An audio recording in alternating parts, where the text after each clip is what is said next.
So I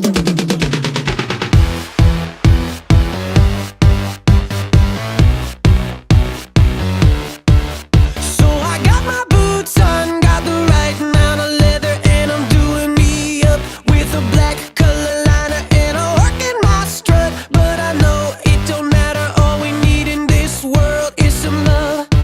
Happy Friday and happy Valentine's Day, because it's really Thursday. So the last partner I had, I came out to her about 2 weeks into us dating. And it wasn't that I was really not telling her, because I was nervous about telling her. It was more like, I present so masculine, or I to an extent, already, and I don't know. It hadn't come up really.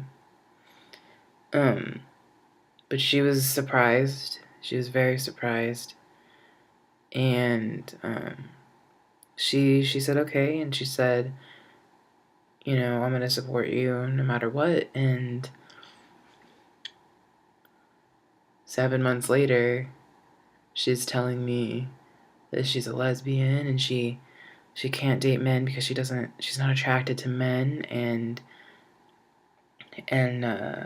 that's it. And that was probably my first broken heart. And what made it even worse is that 6 months after we broke up, I find out that she's dating a biological man. So, fuck you if you're watching. And that's the only bitterness I will ever harness in my entire life. When to come out to people, though, it's kind of my policy now to come out whenever I think I'm gonna be in a relationship with somebody, or when I think that it could go further than just friendship. And that's not really hard, because usually whenever I'm friends with somebody, I tell them, because I don't really need to be friends with anybody who doesn't think that they can be my friend after they find out that I'm trans. So I feel very strongly about, surrounding myself with people that I can count on for support. So that's good. That's a good policy, I think, that I've adopted.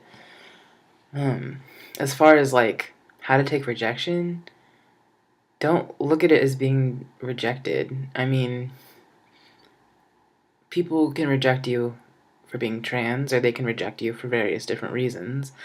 And if they're rejecting you because you're trans, then they're not worth it. You don't need to be surrounded by somebody who can't accept you for who you are, or love you for who you are, or anyone for that matter. Like, don't waste your time on that shit. Dating as a trans man, it can be tougher than usual. It can be tougher than lesbian dating. I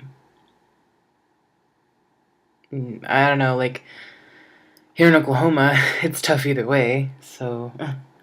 But dating as a trans man, just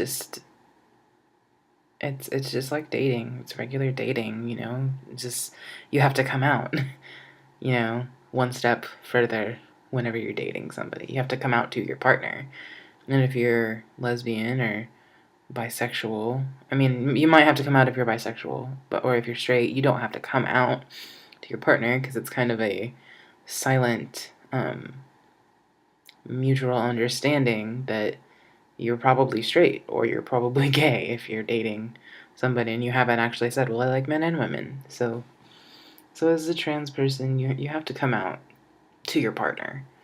And I think that can be the toughest, because you just never know. You may think that you know somebody, and then 6 months later. But I'm very hopeful for my dating future, my love future of love. Like,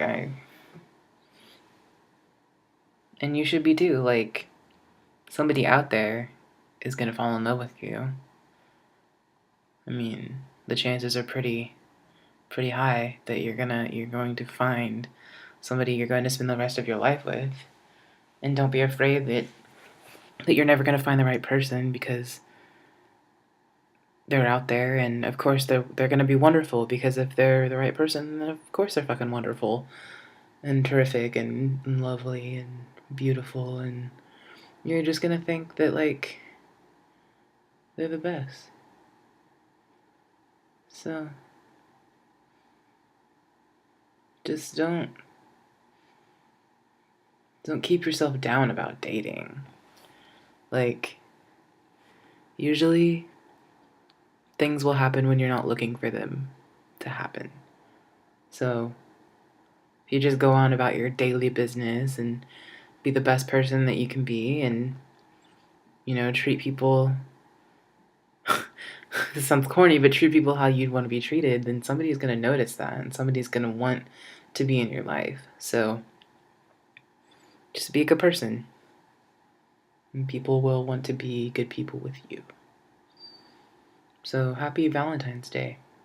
Try not to shed tears over my mountains of wisdom. Okay, bye.